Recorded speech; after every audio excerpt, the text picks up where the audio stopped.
La Biblia dice que el principio de la sabiduría es el temor de Jehová.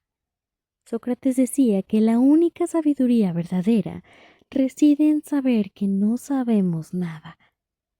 Es indispensable reconocer que la verdadera sabiduría no se mide por la cantidad de conocimientos que se poseen, sino por la capacidad de reconocer nuestra desventaja ante todo lo creado por Dios. Una persona inteligente está dispuesta a cuestionar sus propias creencias y suposiciones. No tiene miedo de admitir cuando se ha equivocado.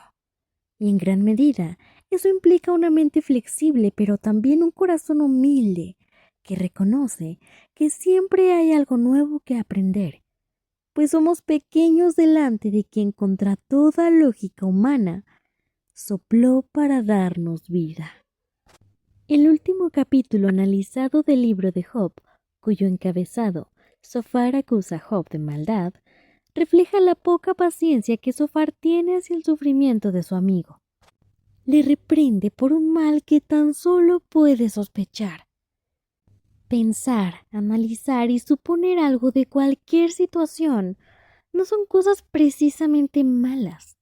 Son procesos de la mente humana que nos ayudan a encontrar soluciones a los problemas o a poder aconsejar a otros.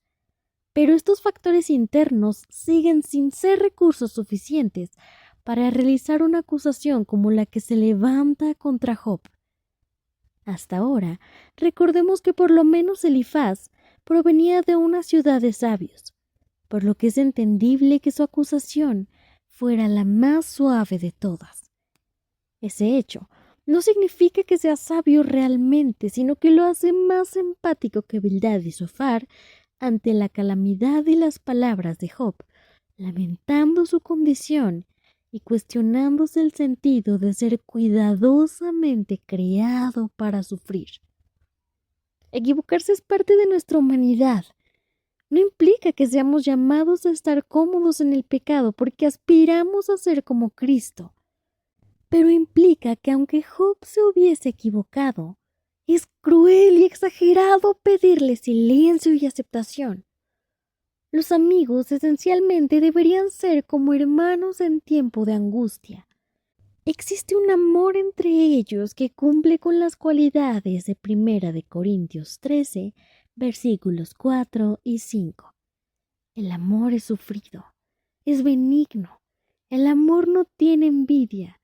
El amor no es jactancioso, no se envanece, no hace nada indebido, no busca lo suyo, no se irrita, no guarda rencor. Y lo único que se puede apreciar por parte de estos tres hombres que acompañan a Job es la búsqueda de tener razón. La creencia, el concepto que ellos tienen sobre la justicia de Dios envaneció sus corazones. Suponiendo de nuevo que Job hubiese hecho algo tan malo que mereciera todo ese castigo y aún más, como menciona Zofar, aunque ellos tuviesen la razón en cada palabra, la verdad sin empatía no es más que crueldad. 1 Corintios 13:2 dice: Y si tuviese profecía y entendiese todos los misterios y toda ciencia, y si tuviese toda la fe, de tal manera que trasladase los montes, y no tengo amor, nada soy.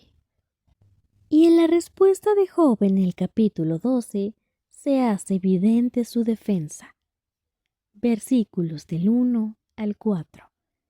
Respondió entonces Job diciendo: Ciertamente vosotros sois el pueblo, y con vosotros morirá la sabiduría.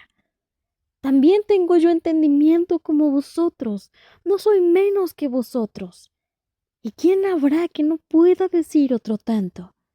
Yo soy uno de quien su amigo se mofa, que invoca a Dios, y él le responde. Con todo, el justo y perfecto es escarnecido. De una manera sarcástica, Job hace saber a sus amigos que no son los únicos sabios sobre la tierra. Es algo similar a una situación en la que alguien hace algo innecesario y recibe la respuesta de: no sé qué haría la humanidad sin ti. Job estaba siendo burlado y acusado de una manera injusta, tal como Jesús siendo crucificado en inocencia y burlado por quienes pidieron y permitieron que fuese escarnecido. En este sentido, el pensamiento de los hombres que discutían con Job, al ser algo similar a si fueras justo no sufrirías, es el equivalente a la frase dicha por uno de los hombres que fue crucificado junto a Jesús en Mateo 27:40, y diciendo: tú que derribas el templo y en 3 días lo reedificas, sálvate a ti mismo. Si eres hijo de Dios, desciende de la cruz. Donde en palabras más simples dice algo similar a: si fueras Dios, te bajarías de aquí. Y aunque Job entiende que es prácticamente una burla, habla con prudencia recordándoles que, como dijo Elifaz los primeros versículos del capítulo 4, Job levantaba a muchos con sus palabras. El papel de la mano amiga que aconseja a los demás y les da fuerza es uno que él ya había desempeñado. Quiere decir que no eran ellos los únicos que pensaban por sí mismos y que cualquiera, sin mayor problema, añadiría un poco más a todo lo dicho. Es decir, sus palabras de hombre podrían ser retroalimentadas y corregidas en comparación con las de Dios, de quien el salmista escribió en el Salmo 119, 160. La suma de tu palabra es verdad, y eterno es todo juicio de tu justicia. Su siguiente parte del discurso dice así, versículos 5 y 6. Aquel cuyos pies van a resbalar es como una lámpara despreciada de aquel que está a sus anchas. Prosperan las tiendas de los ladrones y los que provocan a Dios viven seguros, en cuyas manos Él ha puesto cuanto tiene. Cuando una persona se encuentra cómoda en la luz, tal como él antes de la calamidad y como sus amigos en ese momento, no necesita de una lámpara que le ayude a saber por dónde camina, porque puede verlo.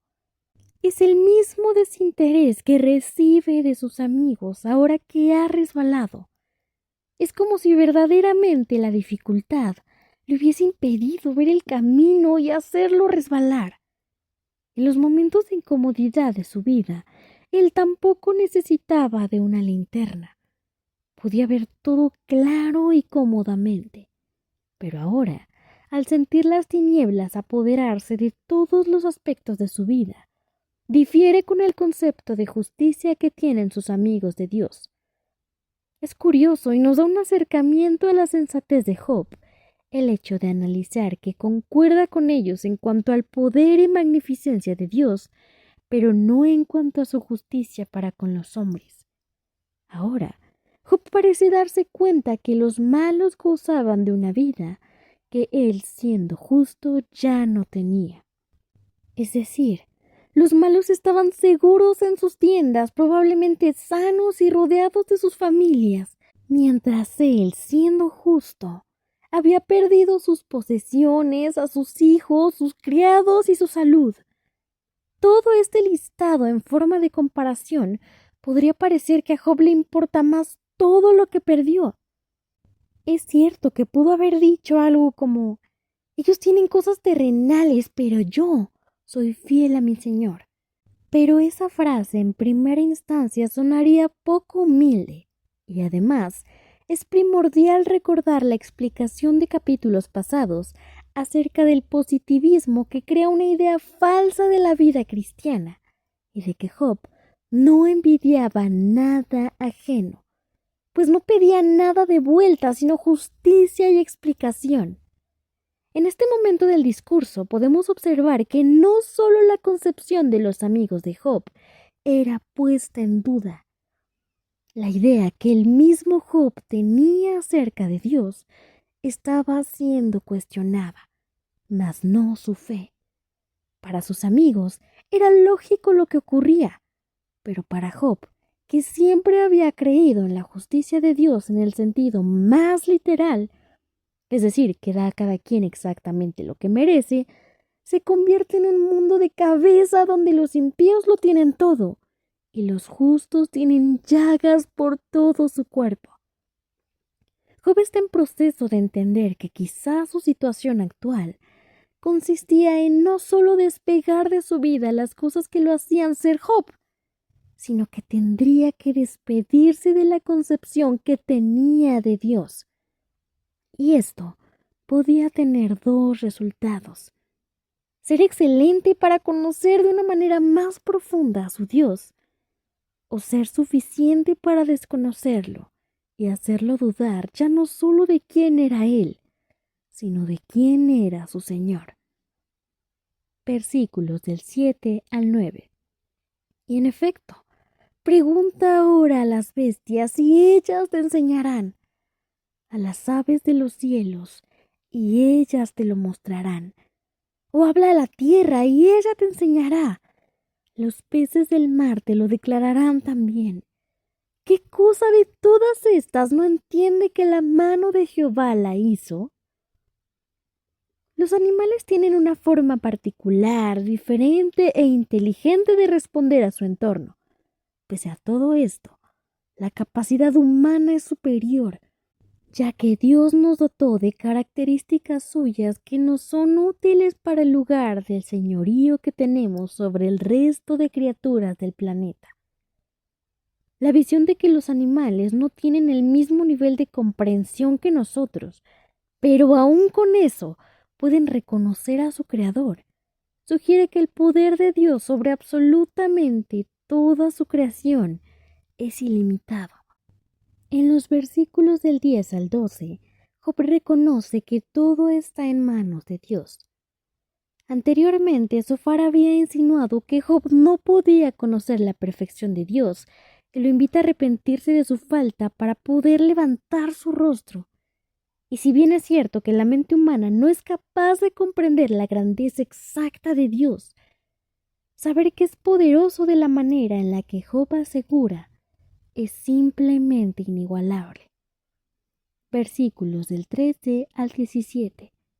Con Dios está la sabiduría y el poder. Suyo es el consejo y la inteligencia. Si Él derriba, no hay quien edifique. Encerrará al hombre y no habrá quien le abra. Si Él detiene las aguas, todo se seca. Si las envía, destruye la tierra. Con Él está el poder y la sabiduría.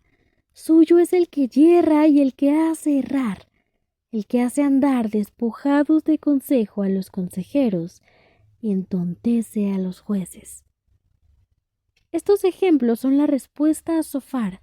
De una manera respetuosa, elegante y hermosa, Job dice: no alcanzo su sabiduría, pero le conozco y quizá lo hacía de una manera mucho más profunda que sus amigos, porque cada uno menciona la gloria de Dios de una manera diferente en la que se hace notoria la medida en la que cada uno lo cree.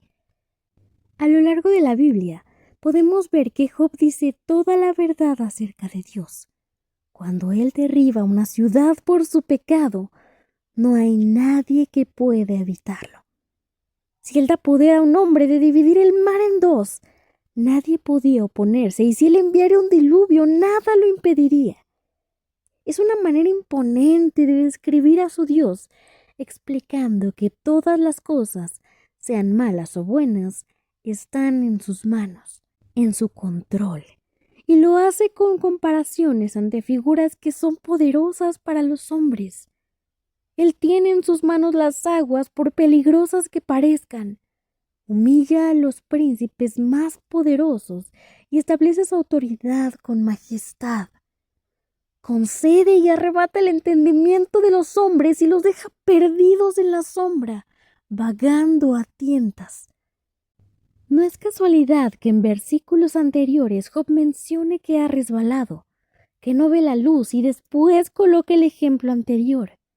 Pero nos deja claro que Job sabe que Dios ha permitido que él esté ahí. El contraste de la forma en que cada uno conoce a Dios y su poder es evidente. Mientras la lógica de los tres hombres aparentemente sabios que difieren con Job es cierta, la manera en la que Job cree es indudable.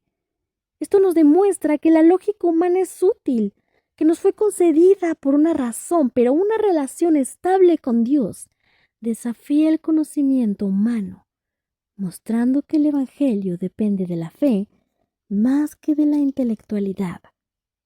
El mensaje de este capítulo es que a veces para conocer a Dios de verdad, debemos estar dispuestos a desapegarnos de la idea que tenemos de Dios, pues nuestras expectativas tienen la capacidad de limitar nuestra comunión con Él. Ser quebrantados y renovados implica dejar ir nuestras viejas formas de pensar y creer, y permitir que Dios nos transforme totalmente para su gloria. Esto puede ser un proceso doloroso, pero es en ese momento de vulnerabilidad y entrega donde podemos conocer de una manera mucho más profunda a nuestro Dios. Colosenses 3 del 9 al 11. No mintáis los unos a los otros, habiéndoos despojado del viejo hombre con sus hechos, y revestido del nuevo, el cual conforme a la imagen del que lo creó, se va renovando hasta el conocimiento pleno, donde no hay griego ni judío, circuncisión ni incircuncisión, bárbaro ni escita, siervo ni libre, sino que Cristo es el todo y en todos.